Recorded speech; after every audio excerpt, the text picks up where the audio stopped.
ഇനിയൊരു ഗ്ലാസ് ചായ ആയാലോ എന്നിങ്ങനെ ആലോചിച്ച സമയത്താണ് കറക്റ്റായിട്ടുള്ള സ്പോട്ട് നമുക്ക് കിട്ടിയിട്ടുണ്ടായിരുന്നു കേട്ടോ. ചായ ഡേയ്സ് പറഞ്ഞിട്ടുള്ള ആ ഒരു കട കണ്ടപ്പോൾ അവിടുത്തെ തിരക്കും കണ്ടപ്പോൾ തോന്നി എന്തായാലും നിർത്തിയത് വലിയ മോശമായിട്ടില്ല എന്ന്.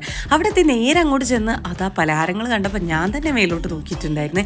അയ്യോ ഇനി എന്ത് കഴിക്കും എന്നുള്ള കൺഫ്യൂഷനിൽ അങ്ങനെ തന്നെ ഉണ്ടായിരുന്നു. മിഷുബി അവിടെ നിന്ന് തന്നെ അപ്പം തന്നെ 5 മിനിറ്റ് നിന്നിട്ട് അവിടെ ഏതാണോ വേണ്ടതെന്ന് അപ്പം തന്നെ സെലക്ട് ചെയ്തിട്ടുണ്ടായിരുന്നു കേട്ടോ.